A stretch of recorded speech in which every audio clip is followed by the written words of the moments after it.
Assalamualaikum warahmatullahi wabarakatuh.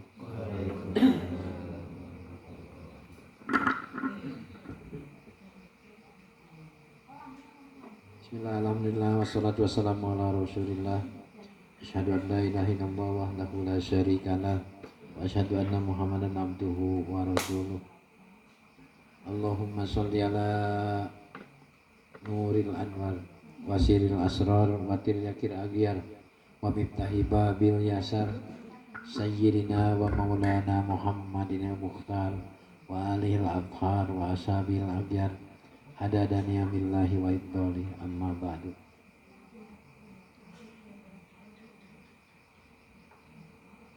Bapak-bapak, ibu-ibu, adik-adik sekalian, para jamaah Darul Iman yang dirahmati Allah Subhanahu wa taala. Pertama, marilah kita untuk selalu memanjatkan puja dan puji syukur kepada Allah yang Maha Ghafur.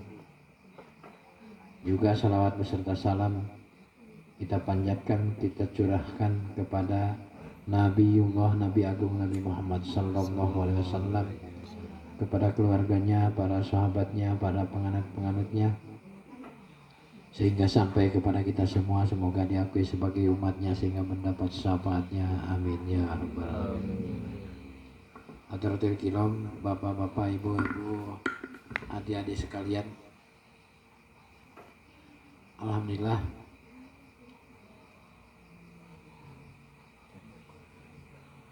ini sudah sampai kepada sifat apa kemarin tuh, sifat irodat ya.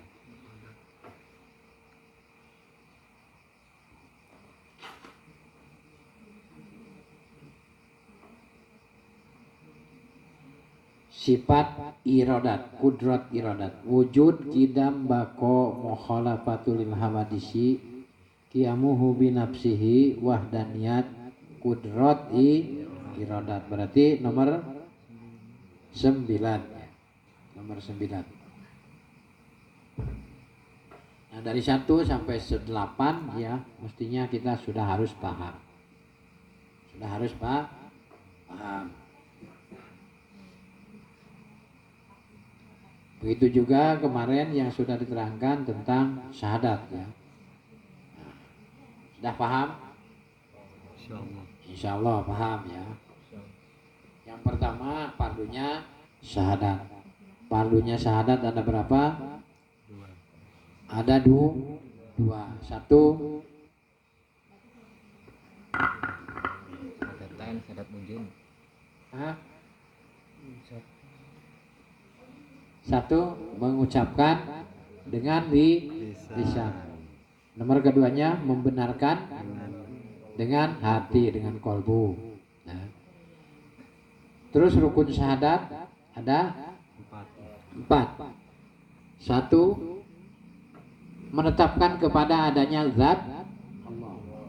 2, menetapkan kepada wujudnya sifat Allah.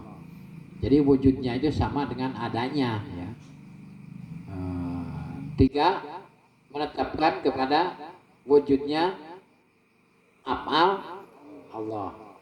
4, menetapkan kepada benarnya Rasulullah sallallahu alaihi wasallam. Dicatat ya, dicatat biar dihafalkan, biar hafal. Nah, ini penting sekali. Awalnya syahadat ini ya. 1 syahadat, 2 sholat, dan seterusnya. Terus syarat sahnya syahadat. Berarti kalau tidak memenuhi syarat yang 4 ini, syarat sahnya syahadat, berarti syahadatnya belum sah. Gitu. 1, mengetahui ya. 2, mengucapkan. 3, membenarkan. 4, mengamalkan. Itulah syarat sahnya syahadat. Kalau dibahasakan, syariat, hakikat, torekat, ma'rifat. Itulah syariat, hakikat, torekat, ma'rifat. Salah satunya kita tidak tahu, bahkan tidak benar, ya, tidak mengetahui, tidak marifat, tidak mengucapkan, tidak membenarkan, dan tidak mengamalkan. Di antaranya tidak ada, di antara yang empat ini tidak satu aja yang kita tidak tahu, ya, maka tidak sah syahadatnya, belum sah syahadatnya. Maka ini yang disebut syarat sahnya syahadat. Yang nomor keempatnya, yang merusak syahadat. Nah ini lagi bisa rusak syahadatnya, ya, karena 4 perkara. 1, kufur.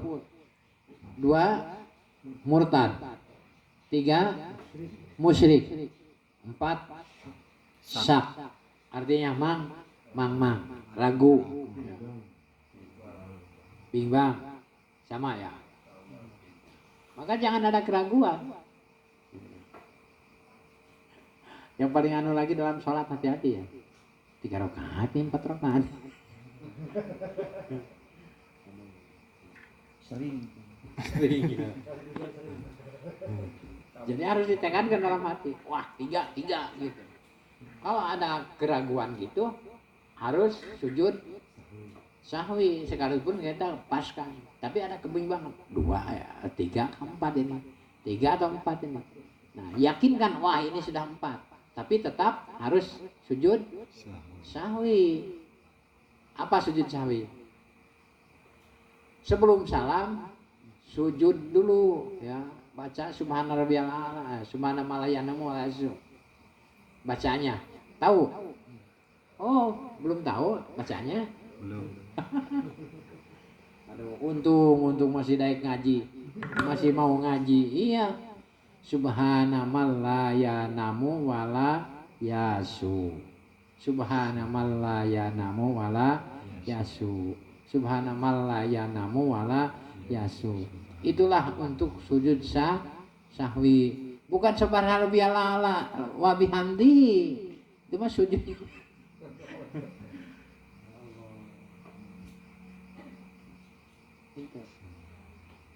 Enggak ada ruginya, ngaji itu enggak ada ruginya. Yang belum tahu jadi tahu gitu. Yang sudah tahu diamalkan gitu. Enggak ada ruginya. Man salaka tariqon ilal ilmi salaqallahu bihi tariqon ilal jannah. Siapa orang yang berjalan di jalan ilmu, maksudnya di jalan ilmu ya seperti di pengajian, rutin istiqomah di pengajian, itu sama dengan ngambah di jalan surga. Nah itu bohong ke hadis itu enggak? Tidak mungkin hadis itu bohong. Gitu. Sing yakin. Berarti kita berjalan untuk menuju ke pengajian ini sama dengan kita berjalan menuju surga. Tapi yang ke surga itu, wah banyak sekali rintangannya ya, halangannya.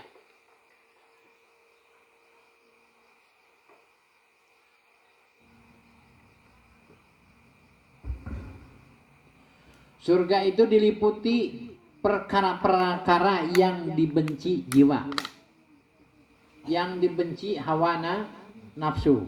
Itulah surga. Maka kita ngaji ya, karena ngaji itu termasuk kita berjalan menuju surga. Itulah yang dibenci, yang ya, dan dibenci jiwa kita. Nggak senang jiwa itu. Tapi sebaliknya kalau neraka, yang diliputi perkara-perkara yang disukai hawa nafsu. Kenapa yang diharamkan? Bilang si Roma kan, nggak usah diterangkan, si Roma juga sudah menerangkan. Kenapa yang enak-enak itu diharamkan?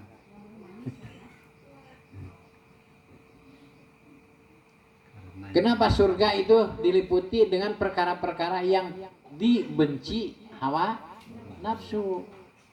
Yaitu seperti ngaji untuk menuju jalan ke surga. Tapi sangat luar biasa halangannya kan. Tuh Pak Tarmuji sudah berapa kali ngaji ini nggak nongol-nongol. Kabarnya bagaimana itu? Sehat? Sehat. Kemarin ada nganu tahlil ya. Nah kalau ketemu itu ditepuk pundaknya. Jangan anu gitu. Ya. Jangan lama-lama, sayang gitu. Sayang. Nggak ada yang bisa ngantarkan ke surga selain pengajian, berangkat mencari ilmu. Karena hadis tadi sahih itu.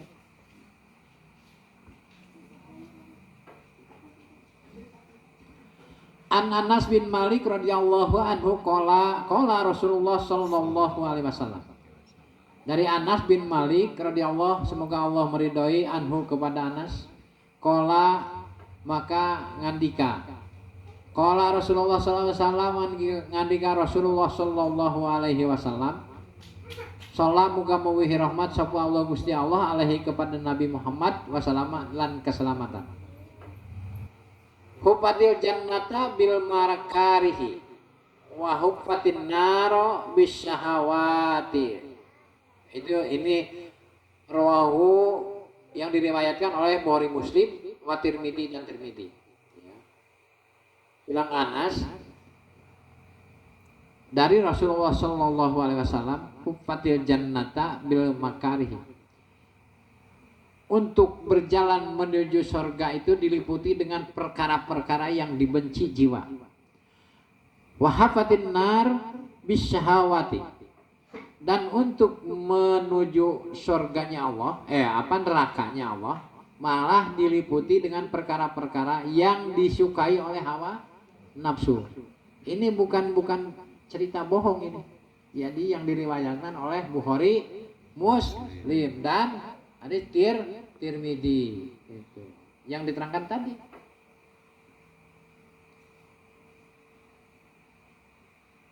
Hal yang tidak menyenangkan ya.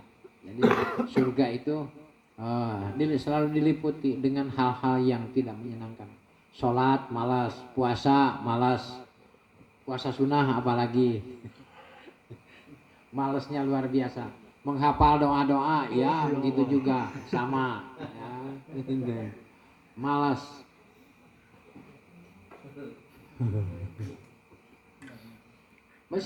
Maka saya itu sedikit yang ngaji atau banyak yang ngaji tetap bersyukur. Sedikit syukur, banyak syukur. Syukurnya apa? Sedikit juga, banyak hitungannya. Karena menghitungnya saya minta dari 20 atau dari 10. Mulai dari 0, 1, 2, 3. Gitu menghitungnya. Jadi bersyukur aja. Tapi insya Allah selama kita masih mungkin berdiri, tidak akan kurang yang lagi, pasti berdatangan. Tergantung tempatnya ya, tergantung tempatnya. Kita diberi tempat pertama dulu sudah penuh kan, yang ini nih musola ini nih. Sampai ke teras sudah penuh sampai ke emper-emper kan. Sudah itu diganti sekarang sebesar ini musolanya ya, direhab sebesar ini musolanya. Jadi yang bisa dipakai baru 6 meter kali 9. Ini kan penuh terus kan. Sekalipun ada ya masih ada lowong-lowong lain. Penuh ya. Nanti kalau sudah selesai semua, insya Allah ya akan penuh itu. Karena tempatnya disiapkan. Itu. Banyak orang juga kalau nggak ada tempat kayak apa. Mudah-mudahan ya cepat selesai, jamaahnya banyak.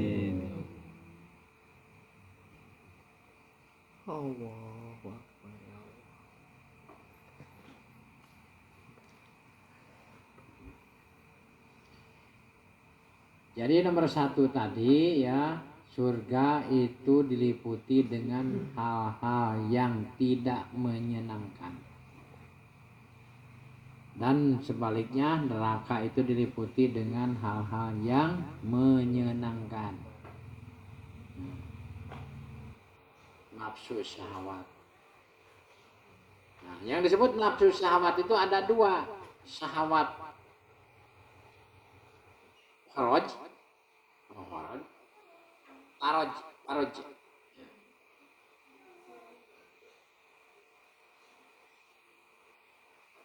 Nomor keduanya nafsu syahwat butun.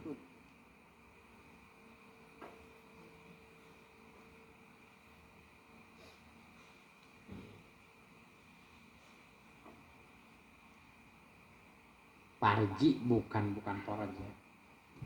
Jadi syahwat itu ya ada beberapa syahwat itu terbagi dua. Satu parji ya, paroj ya gitu nah. Paroj kemaluan. Itu yang dihinggapi nafsu. Nomor keduanya nafsu syahwat butun. Nafsu syahwat itu seperti butun, perut.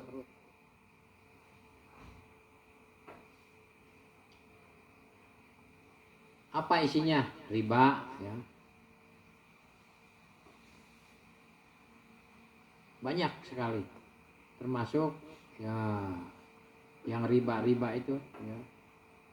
Mengurangi takaran juga sama. Termasuk riba. Ya.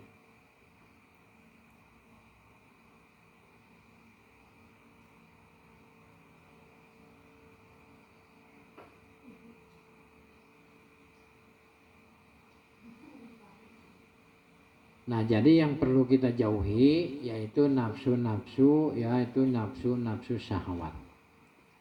Seperti hinggapnya di parji itu tadi, ya, di kemaluan. Kemaluan laki-laki baik atau di kemaluan perempuan. Nomor keduanya butun, ya, demi kepentingan perut. Seperti dalam Al-Quran diterangkan, wa may ya'su an dzikrir rahman nuqayyid lahu syaiton fahuwa lahu qarin. Siapa orang yang tinggal zikir kepada Allah, tinggal mengingat Allah, maka Allah akan menurunkan ujian, ya, menurunkan fahuwa lahu qarin, setan, ya, untuk menggodanya. Bahwa lahu korin, maka dijadikan temannya, teman setan, ya, setan korin, jin korin. Oleh Allah diuji, ya, oleh setan digoda. Siapa kira-kira yang tahan? Ya. Siapa yang tahan? Tidak ada yang tahan. Oleh Allah diuji, oleh setan digoda. Tidak ada yang bisa menahan itu.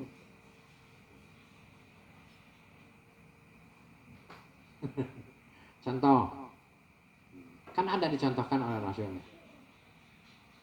Minta kepada Rasul, Rasul pesan cuman satu, jangan bohong. Ya ada ya kisah itu, jangan bohong. Sudah pas masuk ke kamar, perempuan sudah dibuka. Wah, sudah ditinggal mubadir, digarap takut ditanya. Itu namanya ujian. Oleh Allah diuji, oleh setan digoda, ya. Itu. Mau ditinggalkan mubadir, mau digarap takut ditanya. Bilang Rasul jangan bohong. Itu. Siapa yang kira-kira kuat untuk menahannya?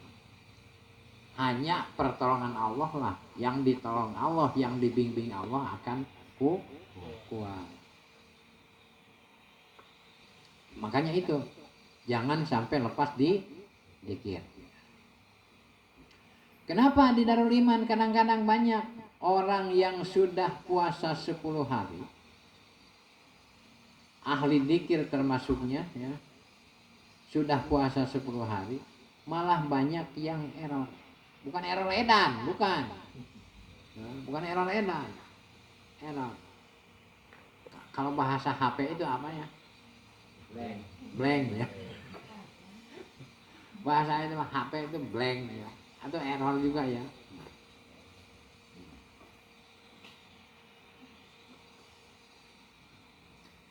Apa yang menjadi penyebabnya? Satu, mungkin tidak aktifnya ngaji. Tidak aktif ngaji. Coba aja rasakan. Yang dikirnya malas ya, tapi ngajinya aktif, masih aja tertolong. Masih tertolong. Ini mah sudah dikirnya malas, sholatnya juga jarang-jarang, ngaji pun jarang-jarang, maka disitulah error. Diibaratkan bilang Imam Ghazali ya, bagaikan mengusir anjing. Anjingnya diusir tapi tulang-tulangnya tidak dibuang. Maka anjing itu akan kembali mencari tulang. Apa itu tulang-tulang? Ujub, ria, takabur, banyak gitu. Itu tulang-tulang. Kalau anjing-anjingnya kebatilan, kemusyrikan, terus diusir, tidak dilaksanakan lagi. Musyrik tidak dilaksanakan karena sudah tahu. Tapi penyakit-penyakit dalam kolbunya seperti ujub, ria, takabur, sombong, ya, toma, dan banyak lagi kesananya. Itu masih diingu, merasa bahwa semuanya itu bukan kerja Allah. Bahkan itu semua hasil kerja sendiri, af'al diri sendiri. Padahal kita tidak punya astar kerja, kecuali itu astar kerja Allah. Kalau bahasa Sunda mah bahasanya tuh, manusia itu tidak mempunyai tapak damal. Yang punya tapak damal itu hanya tapak damal Allah. Ini nasionalkannya itu astar kerja ya. Ciri kerja mungkin itu ya. Apa itu bahasa nasionalnya itu tapak damal itu? Jadi manusia itu tidak punya tapak damal. Hasil kerja. Bekas kerja ya. Nah, itu. Hanya Allah yang mempunyai tapak damal. Semuanya tapak damal Allah. Bekas kerja Allah, mungkin gitu ya.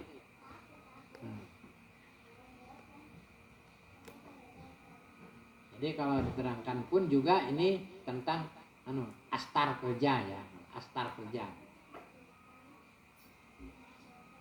Jadi kalau sudah mengakui bahwa itu tapak damal orang, maka nggak beres itu. Kena ujub, ria, takabur, sombong. Kena kesombongan.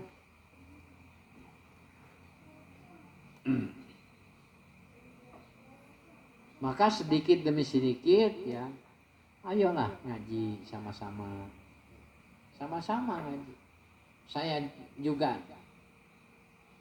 kalau tidak ngaji mungkin ya saya juga tidak nambah ilmu. Sama saya juga ngaji, sama dengan sampean. Saya yang ngomong, saya pun juga mendengarkan. Kenapa kok bisa gitu? Kan ada lapisan, sudah diterangkan sedikit. Ayah Abdul Jismun, Jismani, Ruhani, ya, Sultani, Kudsi. Ada Jismun, badan, ada kolbu, ada fuad, ada siri. Saya yang ngomong, saya juga yang mendengarkan. Gitu. Kalau saya yang ngomong, terus saya tidak mengerti juga kepada omongan saya, itu berarti namanya apa? Orang ngigau, orang tidur, sedang tidur ngomong aja ngerocos. Pas bangun tidur ditanya, tadi ngomong ini, udah tahu? Iya, namanya orang tidur, ngigau.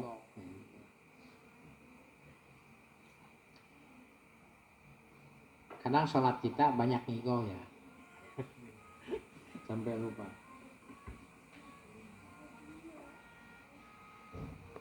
Kembali ya kepada anak tadi.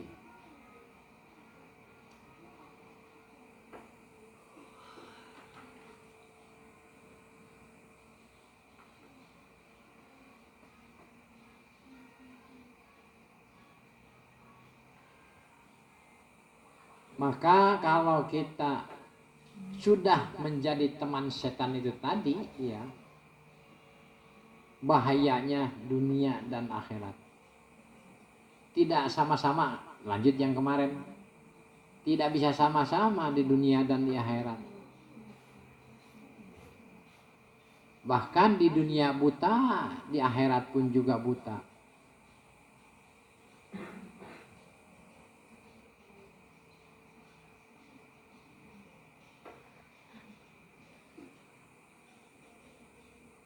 Kenapa di dunia buta, di akhirat buta?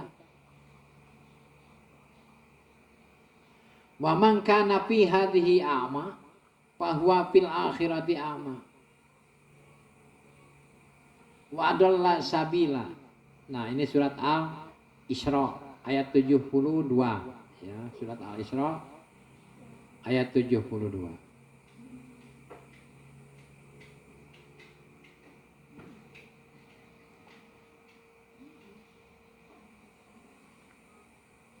Nyata kalau kita lepas dzikir di dunia ini, ya lepas dzikir, lepas mengingat Allah, akan kembali kepada Allah itu dalam keadaan buta. Naudzubillah min dzalik. Wa man kana fi hadhihi a'ma. Barang siapa berbuat atau hatinya buta di dunia, bahwa fil akhirati a'ma, maka nanti pun di akhirat juga akan buta. Apa penyebab buta itu? Wadalla sabila, maka tersesat, ya, tersesat jalannya, jauh dari jalan yang benar, jauh dari jalan yang benar, karena perjalanannya tidak tarekat, ya, tidak tarekat, tidak marifat, tidak mempunyai perjalanan, tidak ada yang membimbing dalam perjalanan itu, tidak ada yang membimbing, maka kesanahnya adalla atau wa adalla sabila, ya, akan tersesat jauh dari jalan yang benar. Ya, kalau kurang begitu yakin, lihat di surat Al-Isra ayat 72. Ada buta fisik, ada buta hati, ya, buta hati jiwa. Kalau buta fisik, banyak buta fisiknya, tapi hatinya luar biasa. Tapi banyak yang melotot fisik, tapi a'ma, ya, buta hatinya. Fa innama la ta'mal absaru walakinna ta'mal qulub allati fi sudur. Ini surat Al-Hajj. Sebenarnya bukan mata yang buta, ya, tetapi yang buta ialah hati yang di dalam dada, ya. Itu ada bahasa seperti itu. Jadi mungkin yang disebut buta fisik, ya, itu buta beneran matanya, ya. Tapi yang disebut buta jiwa itu buta hatinya. Fisiknya biasa melotot, tapi hatinya buta. Nauzubillah min dzalik.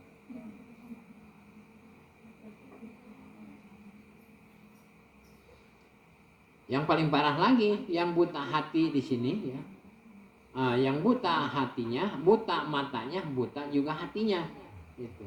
Wah, lebih parah lagi.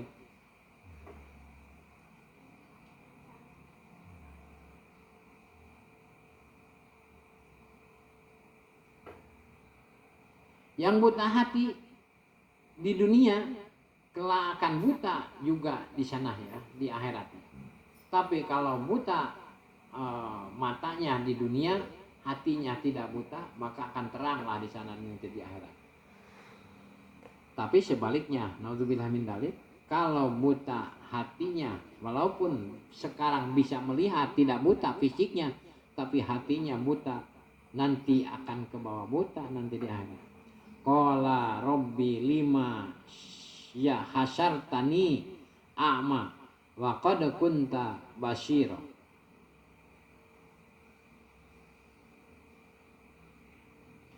Dia berkata, orang-orang yang buta hatinya, wahai Tuhanku, mengapa engkau bangkitkan aku dalam keadaan buta. Padahal dulu aku dapat melihat. Begitu. Ya. Fisiknya tidak buta, tapi hatinya buta di waktu di dunia. Nanti akan buta semuanya di akhirat. Bahkan dia bertanya, ya, kenapa ya Allah saya kok tidak melihat? Padahal saya waktu di dunia melihat. Bahasanya seperti itu. Ya.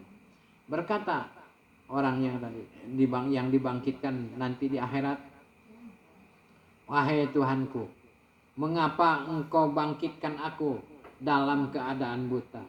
Padahal dulu aku di dunia bisa melihat, artinya tidak buta. Ini diterangkan di dalam surat Toha ayat 25.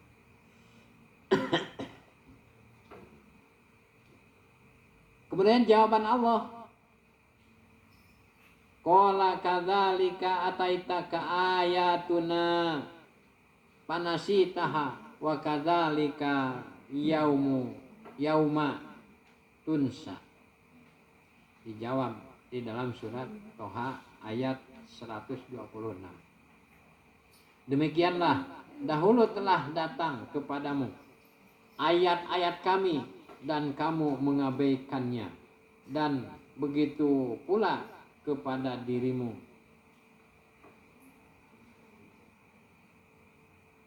Kepada kamu makan diabaikan.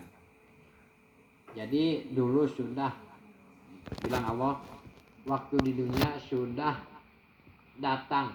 didatangkan ayat-ayat Allah melalui Rasulullah Sallallahu Alaihi Wasallam. Akan tetapi orang-orang yang mengabaikan kepada ayat-ayat Allah, maka nanti di akhirat akan dibutakan. Nauzubillah min dzalik.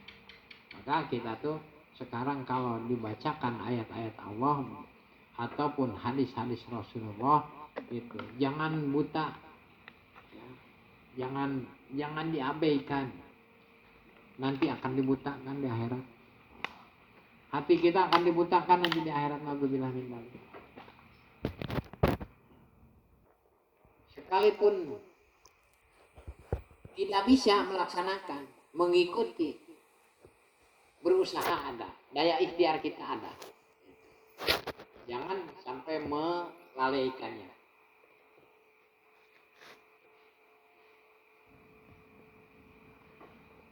Wallahu a'lam.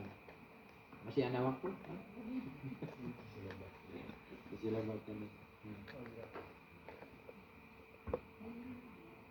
Sifat kudrat. Baru sifat kudrat. Sudah dari tadi sifat kudrat.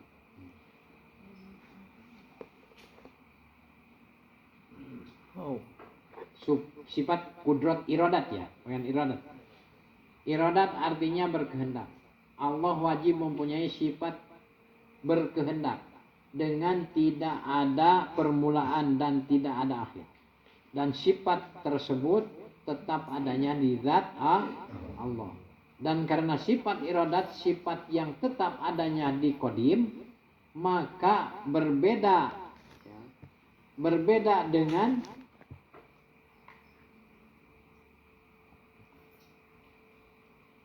iradat atau kehendak makhluk yang ada permulaan dan ada akhir.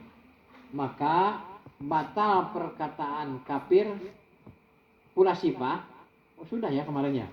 Dan Mu'tazilah yang mengatakan bahwa iradat atau kehendak Allah itu bukan sifat, tapi watak Allah saja. Dan batal pula pendapat kafir Nasrani yang mengatakan bahwa yang ada itu bukan zatnya, tetapi sifatnya. Kehendak Allah tidak didorong oleh kejadian atau pekerjaan makhluk, bukan karena motif atau arad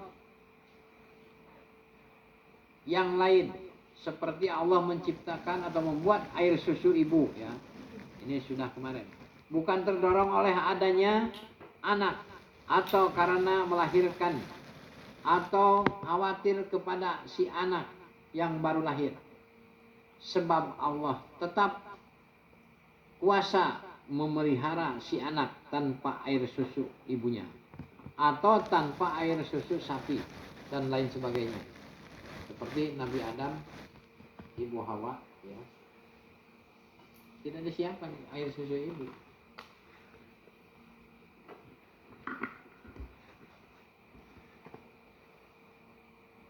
Itu pun masih bisa hidup. Demikian pula semua yang ditakdirkan Allah tidak terdorong sesuatu apapun juga. Sehingga ijabah doa pun bukan terdorong karena doanya atau yang mendoanya. Sebab ijabah doa maupun orangnya itu semua ciptaan Allah. Jadi intinya Allah itu tidak terdorong ijabahnya. Doa itu tidak terdorong dengan kuatnya atau kuatnya orang yang berdoa, kuatnya orang yang minta. Tapi tetap ijabah itu karena kudrat iradatnya Allah. Jadi ta'aluk sifat iradat. Sifat iradat mempunyai ta'aluk. Arti ta'aluk apa? Hubungan. Seperti halnya sifat ma'ani yang lain. Kecuali sifat hayat dan sifat iradat. Mempunyai tiga ta'aluk ya. Satu ta'aluk tarotib, tingkatan. Dua suluhi qadim. Dua ta'aluk ibadah ya. Tiga ta'aluk ta'diyah. Insyaallah besok diteruskan ya. Jadi ada ta'aluk sifat iradat. Jadi ta'aluk itu apa? Hubungan ya. Cantelan. Hubungan seperti halnya sifat mani dan lain, kecuali sifat hayat. Dan sifat iradat mempunyai tiga ta'aluk. Pertama ta'aluk marotib, artinya tingkatan. Nomor keduanya ta'aluk ibadah, kegunaan. Nomor ketiganya ta'aluk ta'diyah, sasaran sifat iradat. Wallahualam. Assalamualaikum warahmatullahi wabarakatuh. Waalaikumsalam.